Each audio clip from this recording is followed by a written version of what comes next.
Un saludo especial para todos. Hoy voy a referirme a las relaciones y a la continuidad de las poéticas de Aristóteles y de Nicolás Boileau, al pensamiento literario en la Edad Media de David Viñas Piquer y al diálogo sobre poesía de Schlegel como base del curso de teoría literaria, entendida esta como la disciplina que estudia la literatura y la interpreta y la crítica literaria. Empiezo este viaje recordando que la producción milenaria inicia en este curso con Aristóteles y su poética. En el sentido aristotélico, el arte es ciencia y uno de los propósitos de la ciencia es descubrir leyes y normas basadas en un método científico. Y como la poética tiene un carácter analítico, esas normas se refieren más a la técnica y explican, en este caso, las formas de composición. Aristóteles habla de la mímesis, que no es otra cosa que la imitación de la naturaleza como fin esencial del arte.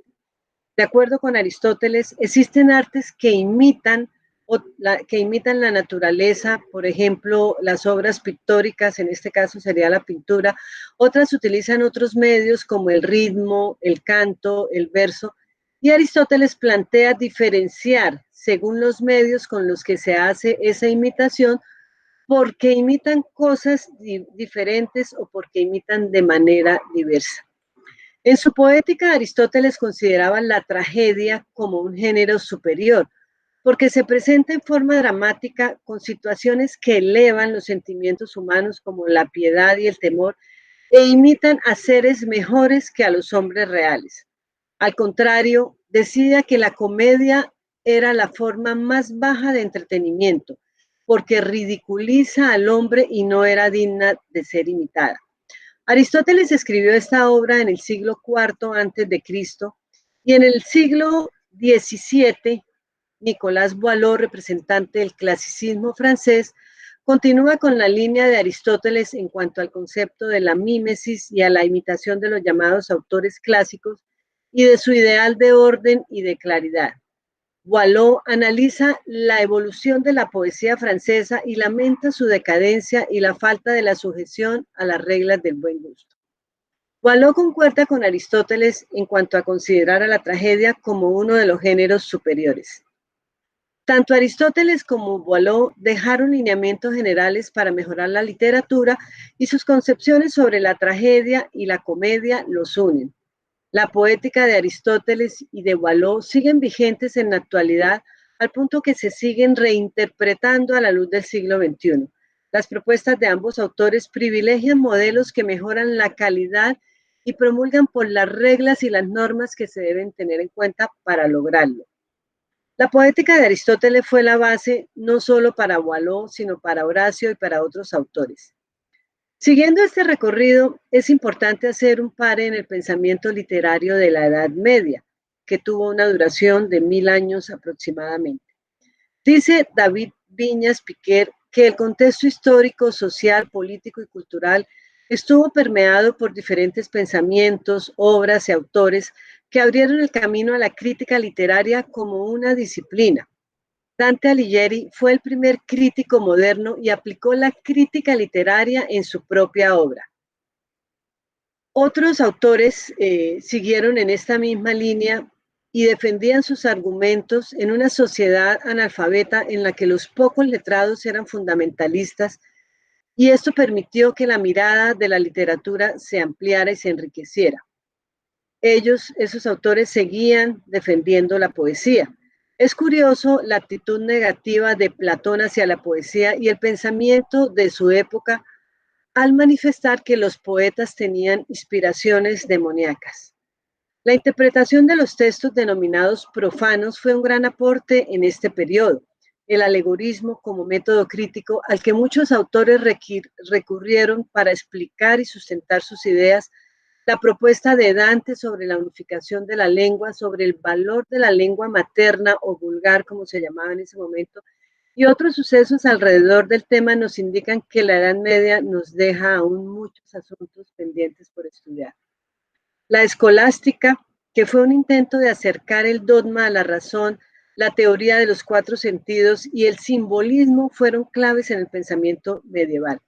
Se destaca la epístola a Can Grande de la Scala, escrita por Dante en el año 1319, con una mezcla de estilos que en el fondo hacen referencia a Aristóteles, y así continúan las relaciones en este recorrido. La ruta del pensamiento literario en la Edad Media, si bien tuvo influencias negativas, amplió su ámbito de acción y permitió que la literatura se acercara más a las personas. Aunque a pesar de las múltiples defensas, la poesía no fue bien recibida en la Edad Media. Siguiendo el paso de los siglos, surge a finales del siglo XVIII y principios del siglo XIX una nueva sensibilidad en Europa. Ya la literatura no se veía como una imitación de la naturaleza. Se da una disrupción en la tradición clásica y aunque algunos elementos continúan en ese camino literario, hay una innovación que se llama romanticismo. En 1797 inicia el periodo romántico en Alemania con el denominado Círculo de Jena, y la figura principal fue Schlegel con el diálogo sobre la poesía. Este periodo fue clave para la historia de la crítica literaria. Aunque Schlegel se interesó por los autores de la antigüedad, también estudió las literaturas modernas sin privilegiar ninguna de las dos, más bien buscó lo que era característico en ambas. Así comprendió que los modelos y las reglas que servían en una época no eran válidas en otros periodos. Esa visión ampliada sobre la literatura se basó en la tolerancia y en el diálogo sin los dogmas del pasado. En este diálogo, los interlocutores pronuncian discursos sobre las épocas cumbres de la literatura, y esto permite una interacción que enriquece a todos. El concepto de ironía, presente desde la época de Sócrates, se encuentra también en el diálogo sobre la poesía. Como dijo Schlegel por medio de uno de sus personajes: de todo poema, aún del más popular como el drama, exigimos una cierta ironía. El propósito de Schlegel es apartarse de las reglas y disfrutar de otras formas artísticas posibles. Y en ese viaje de relaciones y continuidades de la teoría literaria, se observa sobre los géneros literarios en el romanticismo la interpretación que se da a la tragedia y a la comedia. Aquí la tragedia es un gran ejemplo de dialéctica, y a partir de entonces la poesía trágica declina. Sobre la comedia se cree que inicia con lo que en la tragedia es el final. En el romanticismo, la comedia se manifiesta en el humor y en la ironía de los románticos. El camino de la tragedia a la comedia, como dice Viñas Piquer, supone la muerte del arte. Y en este recorrido termina hablando Antonio, uno de los interlocutores de Schlegel en su diálogo sobre la poesía, y dice: me parece muy adecuada a la época, o hablando con mayor propiedad, es siempre adecuada a la época en toda literatura bien escrita. En este corto viaje sobre la teoría literaria que inició en el siglo IV a.C. con Aristóteles y terminó en el siglo XIX con Schlegel, se determinan unos elementos que relacionan todas las épocas y todos los autores, y es la preocupación constante por mejorar la literatura y por encontrar mejores caminos y mejores criterios para abordarla. Otro elemento que define la producción literaria es el contexto en el que se vive. ¿Qué vendrá para la teoría literaria? El sistema literario seguirá transformándose y los criterios seguirán cambiando, porque vivimos en un mundo abierto y la incertidumbre será un ingrediente que nos permitirá avanzar. Esto nos obligará a replantear muchas de estas nociones, incluyendo nuestra forma de leer. Muchas gracias y hasta otra próxima oportunidad.